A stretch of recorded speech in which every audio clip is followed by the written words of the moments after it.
Morning, Goss, mate, in WA for WA. Been a great first hour. Coming up in the back half hour, Orla Lally from Fremantle, because the girls are off to Adelaide on Saturday. They take on the Adelaide Crows as the finals continue.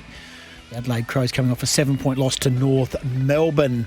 Mick Ablett is the AFL talent analyst, and he will be a part of the Fox footy coverage of the draft coming up very, very shortly. He's in the studio. Mick, good morning. Morning, Goss. Morning, Scotty. Good to see you again, mate. Busy time for you. It is. Right now, isn't it? Oh, mate, we love this time of year. It's something that I always get excited about, and great opportunity to see the next stars of the game. Well, let's hit you straight between the eyes straight away. We love our chats because there's no one more open and honest than you. Last year you had concerns about the WA talent pool.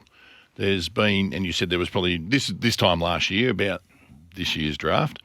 You said there was probably one draftable player coming out of WA. There's a few more jumped off the page this year. 100%, mate. And as you mentioned, I've always been open and honest and upfront about this. And at that time of the year, it was an industry opinion. It wasn't my personal opinion. There was genuine concern, and at the time, it was Bo Allen was the player that we were talking about as the one draftable player. Now, full credit, more than happy to eat my words. It looks now to be a fairly healthy group out of WA, and hopefully that looks like 7 or 8 players maybe out of this state that end up getting drafted. So full credit to the Waffle clubs and what they've been able to do. Yeah, so who gets the credit for the development? Well, I think if you look, the Waffle clubs have done an outstanding job. I think, Hamish Davis is a name who you're going to hear plenty about. He's played some senior footy at Claremont. Young Will Hayes has come a really, really long way. And obviously the state program has their role to play in this as well. And they've done a good job in that aspect. But I think the clubs now, and responsibility got handed back to the Waffle clubs a few years ago now after being brought inside the Footy Commission. So I think a lot of credit deserves and lays with the Waffle clubs and the work that they've been able to do in developing these players over the course of 12 months. I think they've got a very, very good coaching crew there in the State 18s department. Just all of them, all around the board, are really, really good. Look after my boy. Just to get that one out there quickly. I like them all. Hey, who's so Bo Allen? And we get a lot of texts about Bo Allen saying that West Coast have stuffed it because they've traded pick 3. The Bo Allen won't be available. Blah blah. I think there's a lot of homegrown talent sort of bias going in on that. Where do you think Bo Allen goes in the draft?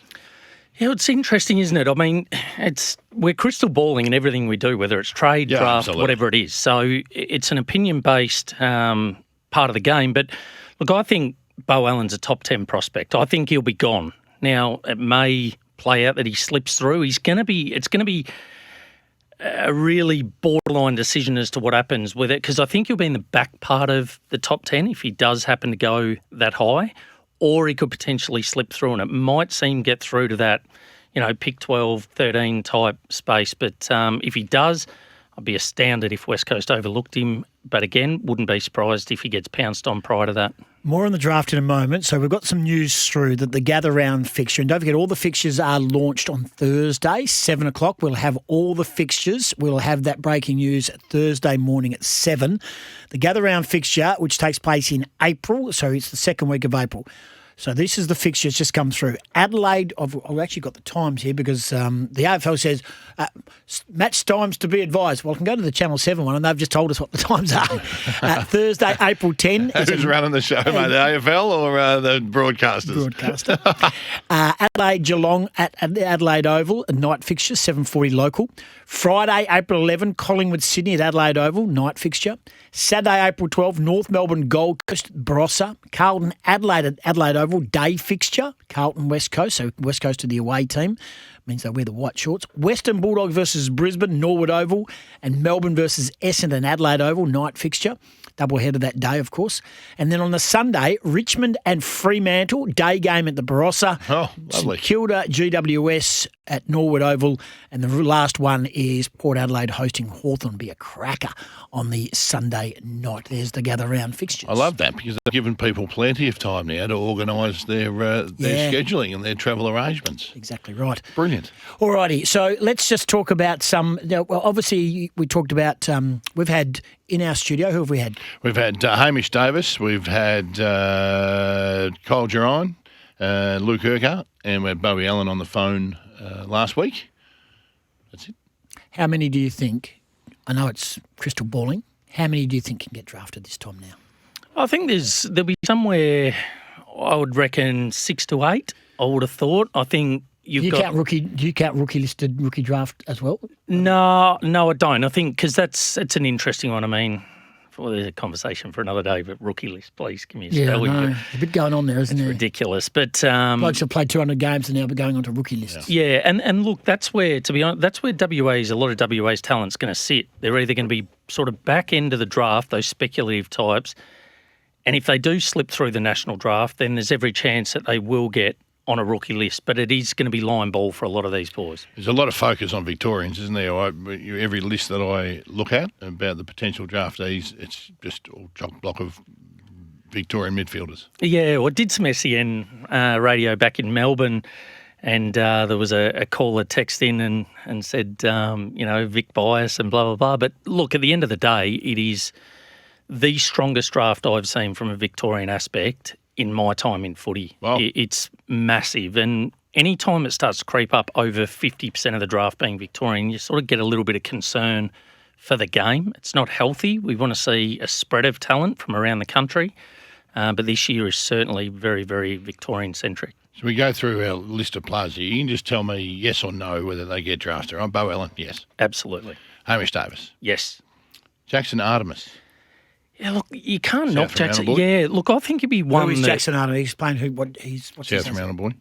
Yeah, he's a ruckman? running defender. He was an MVP for WA in the championships, and he's a young kid out of the Jandakot Jets, close to my heart, Goss, being down my way. But look, he's someone that could potentially fill a void for Fremantle. We've heard Peter Bell on record say they're looking for some speed out of defence and that sort of. So he could fit the bill there at their second pick, which currently sits around 30. Luke Urquhart's a guy that came in. He was a terrific bloke here in the studio with Goss and I. Some question marks about his kicking. Does he get drafted? Yeah, he's going to... Look, he can't have done any more. He's an accumulator. He's an outstanding person in terms of competitiveness. There's no question mark whatsoever there. And you're right, Scotty, there is a little bit of concern over his kick. I liken him a little bit to Clay Hall. He's got a little bit more speed than what Clay Hall had. He's thrust into leadership, wasn't he? He was thrust into leadership of the WA state team. Yeah, and that's, like I said, that speaks volumes of his character. My only concern in today's football, if you look at Neil Erasmus, Will Brodie, even Clay Hall and that, when there's Devon Robertson's another one who wasn't what I would deem a fluent kick, that's where the question mark comes, and teams are sometimes reluctant to play them because if you turn the ball over in today's footy, it's essentially going to cost you a goal. You can coach kicking, though. You definitely can. It takes a bit of time because they've been kicking a certain way for probably 10 years. But it's getting takes a bit players. of time, but it can does. coach it. The biggest one for mine as a standout in that space is Josh Dunkley. Josh was and he's a close friend of mine, but he was a horrible kicker. He was taught to kick by his old man. Yeah, correct. One of the worst. Andrew won't mind saying that. Very good defender. But Josh has certainly made improvements, and now he just uses the footy within his means. So he's very, very smart in the way he goes about it, and he just uses it within his means and retains possession, and that's what you're trying to coach these kids to do. Expect Malachi Champion, the Subi product, to be gone. What range? Yeah, I think the bid will come in the second round for Mally. I think if you look at the impact small forwards are having in today's football, and especially the real top end ones. I mean, Shea Bolton's a prime example, isn't he, of what he's just cost Freo to get him over here. But I thought his form once he started playing league football over here was outstanding, Mally. West Coast? Absolutely. They won't pass. There's no way they pass him up. Not with an ageing Liam Ryan and Jamie Cripps. I think he goes there without a doubt. I imagine Goss calling another Subi bloke at West Coast. His two favourite teams. Unbelievable. Carl Girine is a big man. You've got nail on someone else who's a mid-20s ruckman who's already in the system. Throw this name at you. Threw it us off air. I'm interested. Yeah, Lockie Blackiston. So he was playing some really good footy at East Fremantle prior to, obviously, to the young man being pinched. I've had a blank there out of East Fremantle that went to North Melbourne. The ruckman. Apologies, I've had a blank there. That'll come to me. No, I'm picturing him right now, and he went to Port Adelaide. Yes, he was at Port Adelaide, and then he went to North Melbourne. Big ruckman from East Fremantle. He went to... Absolutely. That's him, Bryn Teagle. Apologies to Bryn Teagle. But he, so... You're the man for this, Goss. Come on. Once Bryn Teagle left, he really came into his own, and he had an amazing. He's a left footer. He's a super athlete. I've never heard of him. Yeah, I should, but he plays Fremantle. Beautiful side. 204 centimetres, 96 kilos, Wow. 26-year-old. My mail is he was flown over to Melbourne by the Saints. Oh, Who yeah. conducted their own medical and fitness testing on this young fella. So he could be one out the back end. Hey, we had a caller, was it Chris from Mildura? Craig from Mildura, who rang up. He was very big on Perth forward Aaron Clark. And I've got another mate of mine that's followed me up as well. Have a listen. This is the Knew call. about him. I want to talk about a footballer who I don't understand whether he's kicked over a ladder or he's run over a black cat, a kid called Aaron Clark, who's playing at Perth at the moment. He played at Coburg last year. He's a forward, 196 centimetre forward, kicks a big goal, takes a big mark. I just don't understand, with the lack of key forwards on the club's radars at the moment, why he's not even been spoken about to be on a list. Yeah, fair call. Absolutely. I got a glimpse of him early in the season, and he absolutely torched us when we played against him. He's a young fella that, well, when I say young, he's still young at 24 years of age.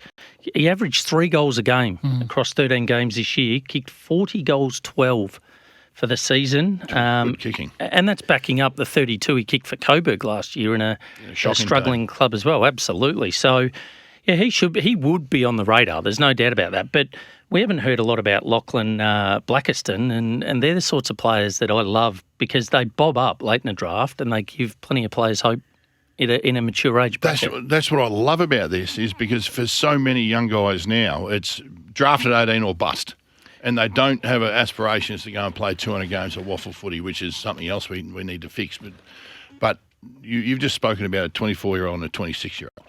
Well, the game's changed, hasn't it? Hang Because in there. you're 100% right, Scotty. It used to be, if you were overlooked at 18, you were done. Yeah. You go and find somewhere else to play. But the beauty of it now is that clubs that are in the window and realise they're in the market for 3 or 4 years to win a premiership, they'll bring in a 24-year-old or a 26-year-old. Look at the success of a Marlon Pickett when he came in, the impact he had on Richmond and the role that he played in that aspect. Tom Stewart is another one of recent times.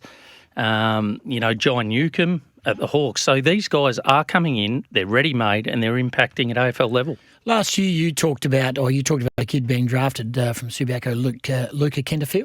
Yeah. Yeah. Mm-hmm. Yep. What's the update on him? Where's he doing? Yeah, I bumped into Luca about a month ago. He was back over here and he was in the gym at Subi, and he said he learnt a lot. I think it was a real eye-opener for him to go across to Melbourne, be on an AFL list and to be, put in the cut and thrust of AFL footy. He just said the learnings out of his first 6 months were astronomical. He knows he's got to get fitter. Competitiveness, never been a question mark. Football ability, not a question mark. He's got to get fitter, and he knows that, and that's why he was already into it a month ago. All right, Paul's texted in, if Malachi Champion is drafted after the West Coast Eagles' second pick and they match the bid, will that put them in the draft deficit for next year? How does that work? It depends where the bid comes. So the point system, and I'm not going to try to explain it. I had this conversation the other day. It's confusing to the punters, but it's there to stay, and it is what it is. So depending on where the bid comes, once you get out past sort of 30, I reckon the points don't make a huge difference. So I would doubt they'll go into deficit at all. And what you'll find is if that is the case and they get word that he is going to get bid on and potentially put him into deficit, they'll start to make some moves on draft night and they'll start to bring in some later picks, whether that's trading out a 4th round pick in 2025 to bring one in this year. They won't go into deficit, not for a player like Malley. What's your view on what West Coast have done? With the players they've brought in, the picks they've given up, the picks they're left with, what's the bigger picture view from you, Mick Ablett, in regards to what West Coast have done and what they're trying to achieve? It's an interesting one, and this is where everyone's going to have an opinion, and that's why I always put my hand up and say I'll eat my words, because we don't know how it's going to play out. I found it strange, to be honest, when you're in a rebuild, and that's clearly what they're in, to give up pick 3. I did find that strange. Now, if they miss out, and they would have done that at the time, probably thinking we hope Bo Allen slips through to 12 and they can still get WA's best homegrown talent. Now, if they give up pick 3 and they miss on WA's best talent, you've got to question whether it was a smart move or not. Now, who knows what pick 12 is going to turn out like as well. So that's... It won't be 12, will it? It'll be 15 or something now. Yeah, it'll be somewhere around maybe, 14, 15, something like that by the time a couple of other bids come in for your Levi Ashcrofts and these sorts of guys. But when you get slotted back, you and I had this conversation, when you get slotted back to, say, 12 becomes 15 because of bids and all that sort of, doesn't it actually affect who's left on the table, though, does it? No, and that's the thing, Scotty. That's what I get at. You're 100% right. I hear people all the time go, oh, yeah, but pick 12 becomes pick 6. The players are already off the table. So the clubs... You're talking Ashcroft, Kako, Lombard, they're almost not in the conversation of being inside those. So if I say you add those 3, so 12 becomes 15, so Bo Allen, and you're saying to me that Bo Allen still is pick 12. Well, absolutely, because clubs will put a list together when they go to the draft and they don't take those players into consideration. They know whatever bid comes, the club's going to match that they're aligned to. So I don't subscribe to that. All right, Xavier Lindsay's the name. We opened up the show. Morris medalist in the Talent League, averaged 23 disposals he was rated 6th in the championship, 7 marks, clearances, tackles, score involvements, ranking points were great, 183 centimetres, Gippsland power. His girlfriend is Lily Cole, Tom Cole's sister. Teammate of Harley Reid, Bendigo. Yeah. He's Tom Cole's wife. Is her. His girlfriend is Tom Cole's wife's sister. Yep. So what do you make of that? Yeah, I had him down on my list in terms of coming in here today. I think he fits either club, and I think he's going to be right in the mix there for whether it's West Coast first pick or left foot. West Coast need a left foot midfielder. I don't think, have they? So think Jordan Dawson. That's when I watch him play. That's what he looks like to me. He's got a beautiful leg on him. As you mentioned, left footer, and he finds plenty of the ball. His final against Vic Metro, when Vic Country played, he had 30 disposals and 8 tackles. So he's not an outside type that's just going to give you penetration and depth from a kicking perspective, but he's also very, very competent on the inside. He's competitive. I think he's going to be right in the mix. There's a lot of word going around in Melbourne that he might even go earlier than that. Wow. So, but definitely suits both clubs. So who are you telling us that West Coast take with their first pick and Fremantle take with their first pick? Yeah, well, Lindsay will be in the mix. There's no doubt about that. I think the other one to mention is Taj Houghton. He's a young kid that had a knee injury, missed a significant period of the year. But when I watched this young fella play, he's 182 centimetres. He's a midfield forward. But the first time I watched him play, his highlights came up and I sort of went, wow. He took a crumb off the back of a pack like as clean as a whistle, and I sort of went back and watched it again. And I watched a few more clips and he did the same thing at the front of a contest. He is X Factor. Shea Bolton-esque? Is that how he's been described? Or is he he doesn't quite have the speed, but the class, absolutely. He's an absolute ripper, this kid, and been a little bit forgotten about. He has got a real burst of speed. He doesn't have that top end, really keep running it at that high speed that a Bolton has. But what he does have is the same sort of afterburners. When he turns them on, he's gone, and there's no one laying a finger on him. So look for him to bob up. He's one that probably hasn't rated a mention as highly as a lot of others, but very, very unselfish player too. So he'll bring a lot of guys into the game around him that very similar to a Bolton. Rick says, can you ask about Denver Granger Barris? I mean, is he damaged goods? It didn't work out for him. He's been, sadly for him, he's been disappointing at a team that was on the up. He almost fitted what they were after at the time, but now that others have come in, Tom Barris comes in, Battle comes in, it spells the end for him at Hawthorn. Well, he's still got an opportunity. You don't lose your talent. I talk about this every year. He was an elite prospect in a draft. I know everyone talks about it was a COVID era. Forget that. He went where he deserved to go, and he's a top 10 draft pick in that year, regardless of what was happening in society. My concern, I know from speaking to a few people that he didn't exactly see eye to eye with Sam Mitchell. I think they were a different type. Sam's a very serious, dedicated, full-on into his footy type, whereas Denver was a little bit more jovial. He was like that as a kid. He really enjoyed himself. Now, whether the penny didn't quite drop in his time at Hawthorn, he'll get another opportunity. There's no doubt about that. Now, whether that means it's this year, whether it's in 12 months' time, 2 years' time, but if he really wants to knuckle down and go to work, he's got the ability to play AFL football. You mentioned Dan Curtin. Have you caught up with Dan Curtin? You're a big fan of Dan Curtin. Have you caught up with Dan Curtin? How's he gone after what we would see from the outside looking in as a frustrating year for him at the Crows? Yeah, I caught up with him about a month ago, and I was just saying, obviously, before we came into Scotty, you just forget how big he is. He is a monster. Big hands.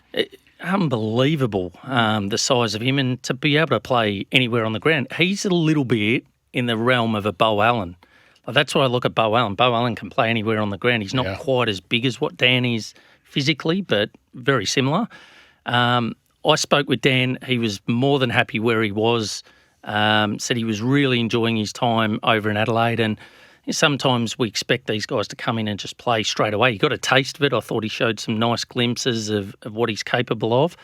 I think if they settle him down back, that's what I'll be doing with Dan Curtin. Let him see the game, let it unfold in front of him, and he'll find his feet. He's going to be a champion. Last one before we let you go. Will Hayes is a name that keeps popping up. Claremont boy was one of those, went across for the Combine, played in the 18s Championship. He's really starting to blossom as a footballer. Is he any chance? Absolutely. Yeah, I've got a tendency, I think, as most people know, to get a bit of a man crush on on a few when it comes to draft time, and he's one of them. I put my hand up. He reminds me of Ollie Hollands, Lockie Whitfield, that type of player when he's out on a wing that just gets up and down the ground with ease, moves with class. He's a beautiful user of the football. He's only light. He's 180 centimetres, but physically he's got a lot of growth to do. But we've seen that with the likes of an Ollie Hollands and Lockie Whitfield. You don't have to be a monster to play out there. His running capacity is his one wood. I think he definitely gets drafted. He performed exceptionally well at the Combine, and that was just the cherry on top. Wednesday, one more. Wednesday is the draft, Wednesday and then Thursday. But Scotty's got one more, and then I want to ask you, are you available to come on air next week? Can we get a last minute up from Melbourne next week? Can we get you on Tuesday? 100%. Okay, Love to. We'll get you on Tuesday. You've got your book you've got your book here, it's and it's a magnificent folder with everyone ranked in order. They're pasted on now, mate. What if the order changes? It's going to ruin your entire book. Oh, Scotty, it just goes into chaos. You well know I make it up as I go on draft night. Well, I think that's right, and that's how it is. It is an absolute. Well, they say lottery's probably a little bit too reckless, but there's a bit more structure than that. But do you think it's too big a wait between trade period finishing, season finishing, and the players getting drafted?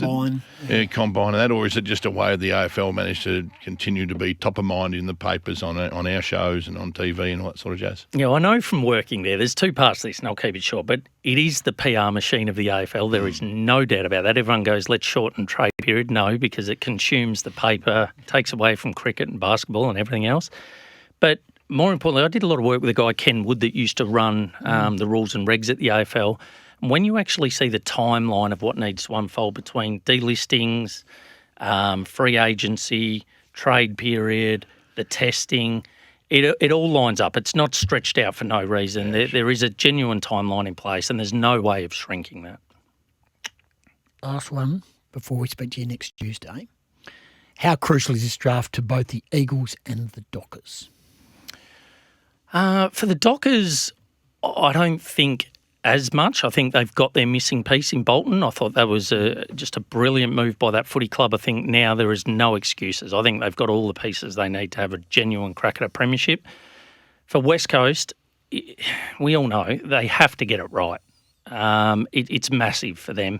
They've brought in a bit of experience. That'll have an immediate impact, those guys that have come into the footy club, but that's okay for the next couple of years. But I wouldn't imagine that Liam Baker and Jack Graham are in your next premiership, but I'll tell you what, you'd be hoping like nothing else that Pick 12's in your next premiership. So he's the sort of player that you hope to build a footy club around and get 200-plus games out of. Thanks for coming in. We always appreciate your time. So next Tuesday you'll come on. The draft starts next Wednesday night, I think 20th of November, late afternoon our time. Then Thursday, of course.